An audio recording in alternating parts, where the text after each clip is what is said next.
The Deuce is 42nd Street from 8th to 7th Avenue. This was a bustling theatrical district until the 1950s. Then came two calamities. The first calamity was the new Port Authority bus terminal at 8th Avenue. It opened in 1950, and every day 225,000 passengers came and went through its doors. At night, it looked sinister.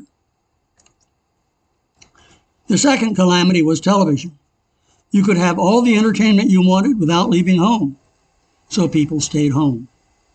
The movie houses adjusted by offering entertainment you couldn't get at home. With these changes, a new crowd took to gathering on the Deuce, the undesirables. The authorities did everything they could to discourage the undesirables. In August of 1954, the police arrested 23 undesirables on loitering charges. 3 weeks later, they nabbed 343 more. But nothing worked. Undesirables clustered at the IND subway entrance at 8th Avenue. They milled around in front of the IRT entrance at 7th. They gathered in front of Herbert's Flea Circus in the middle of the block. Who exactly were these undesirables? The Times put a crack reporter on the case, and he came up with shocking news. New York's most sensitive open secret.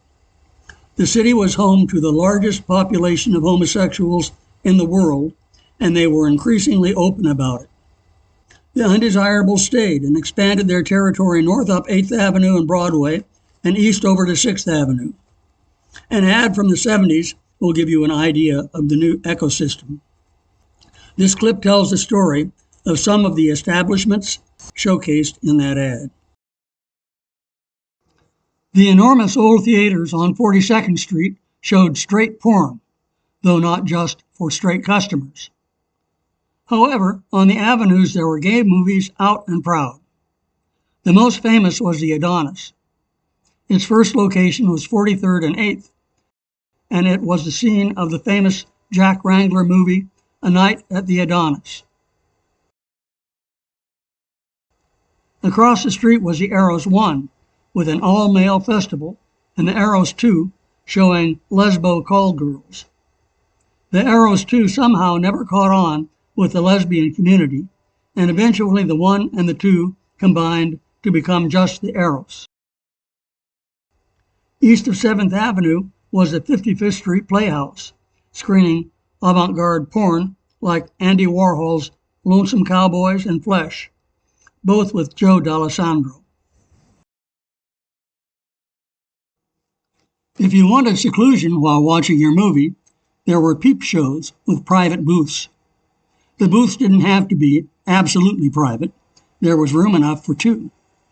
The monitors patrolling the aisles did not disturb the customers as long as they kept pouring quarters into the viewing machines.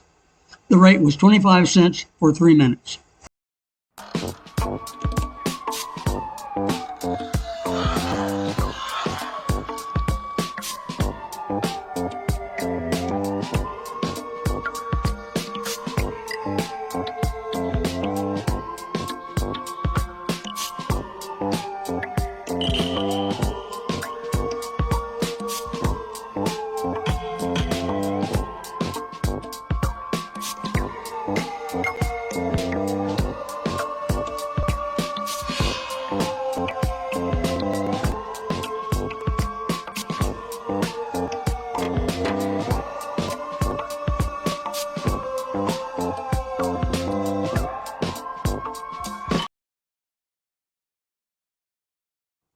It wasn't only about the movies.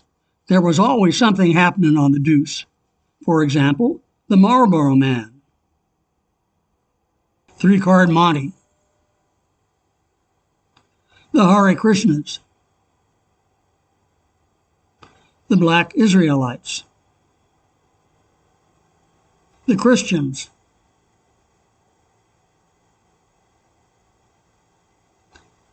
the Guardian Angels, undercover cops and a perp, the feminists, the Gay Liberation Front,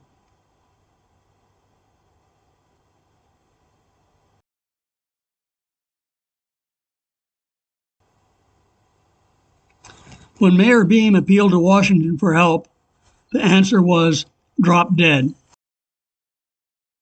If you were tired of the silver screen and wanted to see live, breathing human beings, the male burlesque houses were there for you. There were Robert, Jimmy, Bobby, Angelo, and Bryant at the Ramrod. The porn star Richard Locke did so well at the Show Palace that his act was held over. You had to look sharp to see the Show Palace marquee. The entrance was a steep stairway leading to a loft. The Eros enhanced its celluloid offerings with male burlesque between the reels.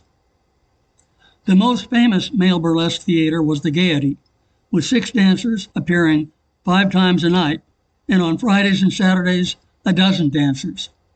It occupied a loft above a Howard Johnson's restaurant at 56th and Broadway. A big sign, but a discreet entrance.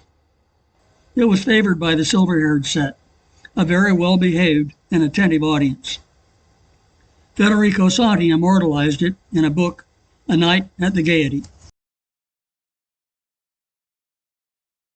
There also were enterprising and independent-minded entertainers who did without the formality of a stage and attracted clients in the open air. They were the undesirables.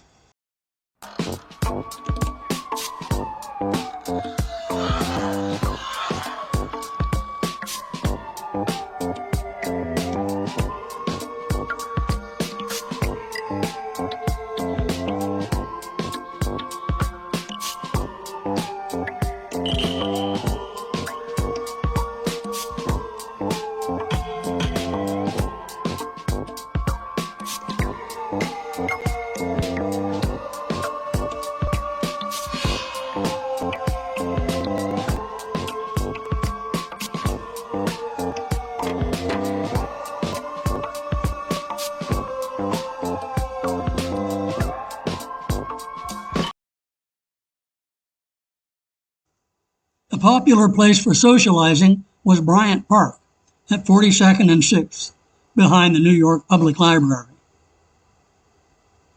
Here you see strollers greeting their friends in 1984.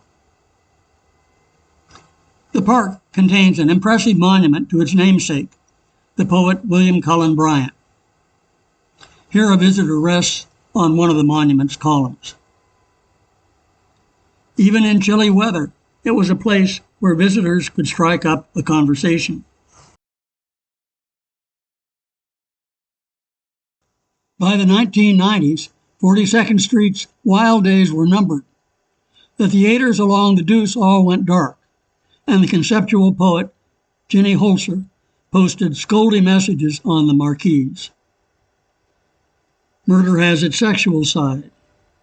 What urge will save us now that sex won't? Then in 1994, Rudy Giuliani took office as mayor and completed the shutdown. The new sanitized Times Square is bustling with tourists and good, clean fun. But a few old-timers remember the bad old days with nostalgia and regret.